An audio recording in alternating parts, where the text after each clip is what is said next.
بسم اللہ الرحمن الرحیم، السلام علیکم۔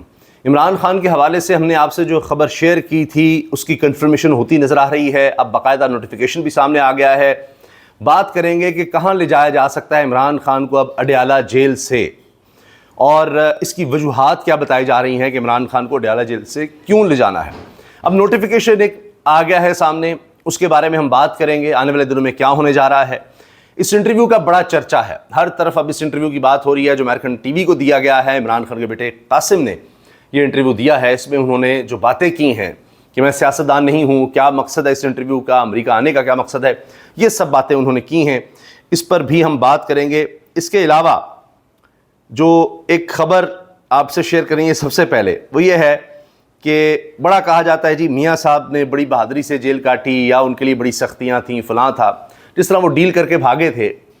تو اب ان کے اپنے لوگ جو پہلے بتا چکے کہ جس طرح درجنوں لوگ ان سے ملنے آتے تھے، کیا کیا ان کے پاس فیسلٹیز تھیں، اے سی تو تھا ہی تھا، ہال تھا، باری باری اور لوگ بھی آتے تھے، صحافی بھی آتے تھے، اور اتنے زیادہ لوگ ہوتے تھے کہ گروپس بنائے جاتے تھے کہ اب آپ ملیں اب آپ ملیں، یہ حال تھا۔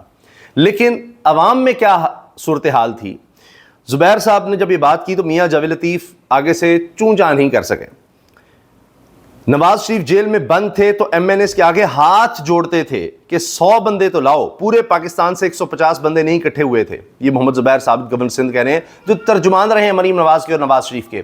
اور آج آپ دیکھیے 5 اگست سے پہلے کیا صورتحال ہے، ہر شہر میں سینکڑوں لوگ نکل آتے ہیں، وہ تو پورے پاکستان سے 150 آدمی نہیں آ رہا تھا، تو یہاں ابھی 5 اگست شروع نہیں ہوئی۔ جاوید لطیف بھی ایگری کریں گے میری بات سے کہ جب نواز شریف صاحب کو اندر بند کیا تھا لاہور جیل میں، تو ہم ہاتھ پکڑتے تھے، پاؤں پکڑتے تھے اپنے ایم این ایز اور ایم پی ایس کے لیے کہ یار 100 بندہ تو لے کے آیا کرو۔ جس دن جمعرات کو ملاقات کا دن ہوتا ہے نواز شریف کے ساتھ، ٹوٹل پاکستان سے ملا کے 150-200 آتے تھے، اور خواجہ آصف نے خود کہا تھا کہ ہم نہیں نکال سکتے بندوں کو۔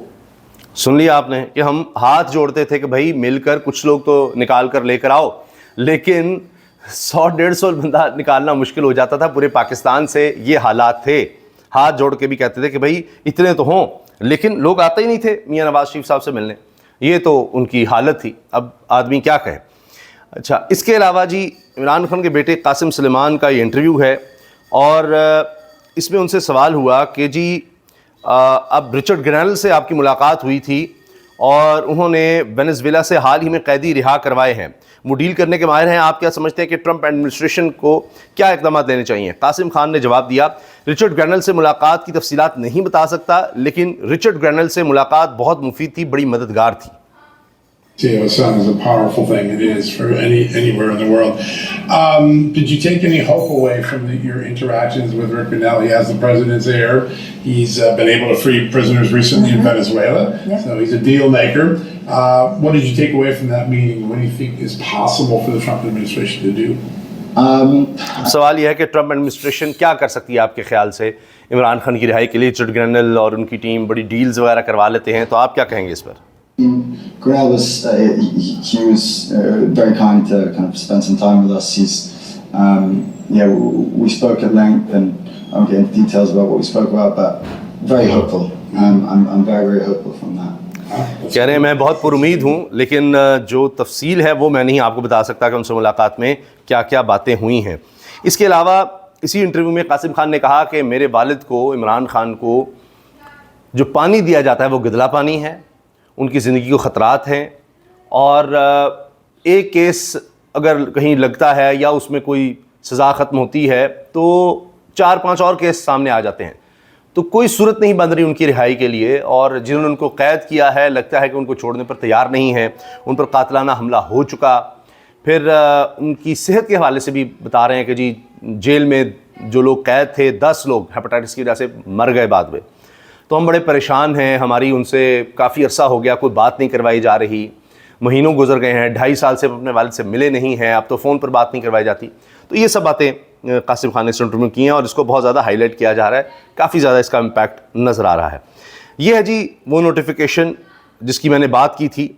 اسلام آباد جیل، اسلام آباد پہلی دفعہ وفاقی جیل تیار ہو گئی ہے، اور اب عملہ بھی مانگ لیا گیا ہے۔ اسلام آباد ماڈل جیل ہے، اور اب اس حوالے سے ہم نے آپ سے خبر شیئر کی تھی کہ عمران خان کو اڈیالہ جیل کے بعد اب یہ جو وفاقی جیل اسلام آباد میں ماڈل جیل جس کو کہا جا رہا ہے یہاں پر لے جانے کی تیاریاں ہیں، اور سب سے پہلے اڈیالہ جیل سے قیدیوں کو لے جایا جائے گا اور ان میں عمران خان بھی ہوں گے۔ یہ بھی کہا جاتا ہے کہ جی عمران خان پر بڑی سختیاں ہیں یہاں پر، تو تھوڑی سی وہاں پر سہولتیں مل جائیں گی۔ اب دیکھنا یہ ہے کہ دو چیزیں ہیں اس میں، ایک تو یہ کہ سختیاں ہیں، یہ تو مانا جائے کہ اڈیالہ جیل میں سہولیات نہیں ہیں اور عمران خان نے یہ 2 سال بڑی مشکل میں گزارے ہیں، لیکن کبھی اس طرح سے شکایت نہیں کی، اور وہ کال کوٹری آپ دیکھ لیجئے، اس طرح ان کو گھومنے پھرنے کی آزادی نہیں ہے، سب کچھ وہاں پر جو رپورٹ ہوا اس پر اب منیر فاروق صاحب بھی جو اسٹیبلشمنٹ کی بڑی خبریں لے کر آتے ہیں، انہوں نے بھی یہ باتیں کہی ہیں، اور انہوں نے بھی کہا کہ جی اسلام آباد جیل میں جب ان کو لے جایا جائے گا تھوڑی سی شاید سہولتیں ان کو مل جائیں۔ دیکھنا یہ ہوگا کہ وہاں جا کر سہولتوں کے نام پر کہیں ان پر اور سختیاں تو نہیں بڑھا دی جاتی، یہ بھی دیکھنا پڑے گا کہ کیا ہوتا ہے۔ اسلام آباد ماڈل جیل سیکٹر H16 فعال کر دی گئی ہے۔ آئی جی اسلام آباد کی ہدایت پر ماڈل جیل میں پولیس تعینات کی تیاریاں مکمل۔ اسلام آباد جیل کے لیے 8 انسپیکٹروں سمیت 295 اہلکار ڈیپوٹیشن پر لگائے جائیں گے۔ افسران اور اہلکار 3 سال کی ڈیپوٹیشن پر آئیں گے۔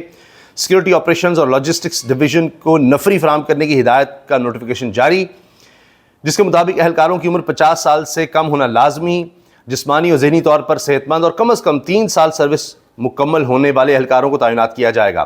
محکمانہ سزا یافتہ اہلکار تعینات کے لیے اہل نہیں ہوں گے۔ یہ خبریں آ رہی ہیں جی اس خاص جیل کے لیے جو پولیس اہلکار درکار ہیں، اور یہ وہ نوٹیفیکیشن ہے جی، provision of police force for new model jail H16 Islamabad.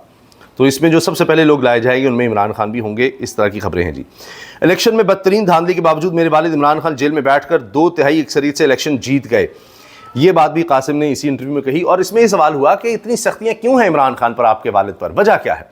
تو یہی قاسم خان نے کہا کہ 8 فروری 2024 کو جو الیکشن ہوئے، خیال یہ تھا کہ ہمارا انتخابی نشان، بلے کا نشان چھین لیا ہے، اور جتنی سختیاں ہیں ہو ہی نہیں سکتا کہ تحریک انصاف کہیں نظر آئے، سارے لوگ توڑ کر لے گئے، الیکٹیبلز ختم ہو گئے، اس کے بعد کہ جی اب تو اشارے بھی دے دیے گئے ہیں کہ حکومت نہیں بننی، کچھ نہیں ہو سکتا، لیکن 2/3 اکثریت وہ لے گئے۔ اس کے بعد تو یہ تھا کہ جی اب اس کو چھوڑنا ہی نہیں ہے، تو اس لیے بھی اب ان پر سختیاں پہلے سے زیادہ کی جا رہی ہیں، ان کے لیے مسائل پہلے سے زیادہ بڑھا دیے گئے ہیں، تو ان کی پاپولیرٹی، ان کا ڈٹے رہنا، یہ ساری وجوہات ہیں۔ پھر یہ بھی انہوں نے کہا ہے کہ جی میں سیاست میں نہیں آنا چاہتا، مجھے سیاست میں دلچسپی نہیں ہے، میں جو کر رہا ہوں، ہم جو کر رہے ہیں وہ صرف اور صرف یہ کہ ہم بھائیوں کو اپنے والد کی فکر ہے اور ان کی رہائی کے لیے ہم نے کوششیں کرنی ہے، اور وہ ہم کر رہے ہیں۔ 2.5 سال ہو گئے میں نے اپنے والد کو نہیں دیکھا، عمران خان پر قاتلانہ حملہ ہو چکا ہے، اس کے بعد سے انہیں جیل میں ڈالا ہوا ہے، اس لیے مجھے نہیں پتا کیا کہنا ہے کیا نہیں، میں صرف راستہ دیکھ رہا ہوں کہ انہیں اس مشکل سے کیسے نکالوں۔ یہ قاسم خان نے، بیٹے نے بات کی ہے عمران خان کے۔ اس کے علاوہ جی جو باجوڑ میں آپریشن چل رہا ہے اس کے حوالے سے اپڈیٹس یہ ہیں کہ لوگ وہاں سے نقل مکانی کر رہے ہیں، کرفیو ہے، لیکن اب لگتا ہے کہ کافی زیادہ ایک تناؤ، کشیدگی آ گئی ہے صوبائی اور وفاقی حکومت میں، کیونکہ رات گئے علی بن گنڈا پور نے باقاعدہ پریس کانفرنس کی اور اس میں انہوں نے یہ کہہ دیا کہ کوئی بھی ڈی سی ہم سے پوچھے بغیر یا ہوم ڈپارٹمنٹ سے پوچھے بغیر، گورنمنٹ سے پوچھے بغیر وہ کوئی دفعہ 144 یا کرفیو نافذ نہیں کرے گا، اور فوجی جوان بھی ہمارے بھائی ہیں، بیٹے ہیں، ان کی جانیں ہمیں بہت پیاری ہیں، تو ہم نے آپریشن سوچ سمجھ کر کرنا ہے، دہشت گردوں کو کا خاتمہ کرنا ہے، لیکن سوچ سمجھ کر لوگوں کو ساتھ انوالو کر کے۔ اب 1 اگست کو انہوں نے اجلاس بلا لیا اسمبلی کا، وہاں پر وہ کہہ رہے ہیں اس پر ڈیبیٹ ہوگی، پھر ہم جرگے بلائیں گے، تو صوبائی حکومت کی، وفاقی حکومت کی سوچ بالکل فرق نظر آ رہی ہے کہ آپریشن کس طرح سے کرنا ہے، کیونکہ آپریشن تو شروع ہو چکا ہے، لوگ نقل مکانی کر رہے ہیں، وہاں سے علاقے کو چھوڑ کر جا رہے ہیں، تو یہ اب صورتحال ہے، بہت زیادہ پریشانی ہے، بہت زیادہ تناؤ ہے۔ آخر میں بات کر لیتے ہیں شوگر اسکینڈل کی، جس پہ کہا جا رہا ہے کہ شہباز شریف نے سخت نوٹس لے لیا ہے اور سختی کرنے کا فیصلہ کر لیا ہے۔ اپنی شوگر ملوں کا کیا کریں گے وہ؟ رمضان شوگر مل کہا جاتا ہے جی ان کی ہے، اور اسی کی وجہ سے ان پر کیس بنا تھا، سب کچھ پروو ہو گیا تھا، پھر جب منی لانڈرنگ اور کیا کیا الزامات اس میں تھے، اور انہی کو وزیر اعظم بنا دیے گا ڈیل کرنے کے بعد، تو کہاں سے شوگر اسکینڈل کنٹرول ہوگا؟ دکاندار پکڑے جا رہے ہیں، لیکن پیچھے جو مافیا ہے اس میں حکومت کے اپنے لوگ شامل ہیں، تو کس طرح سے کچھ اس میں بہتری آ سکتی ہے، کچھ ہو سکتا ہے، یہ سب باتیں ہیں۔ لاہور میں بھی کشیدگی ہے، اور اب تک اطلاعات یہ ہیں کہ مظاہرین منصورہ سے، جماعت اسلامی کے لوگ، اور کوئٹہ سے جو آئے ہوئے ہیں لوگ، وہ اب اسلام آباد جانا چاہتے ہیں مارچ کے لیے، لیکن پنجاب حکومت ان کو اجازت نہیں دے رہی۔ کل بھی صورتحال کشیدہ تھی، آج بھی کشیدہ ہے، یہ کشیدگی اب بھی تک چل رہی ہے۔ یہ بھی لیٹسٹ اپڈیٹ ہے، جو بھی اس حوالے سے خبریں ہوں گی انشاءاللہ آپ سے شیئر کریں گے۔ اللہ حافظ۔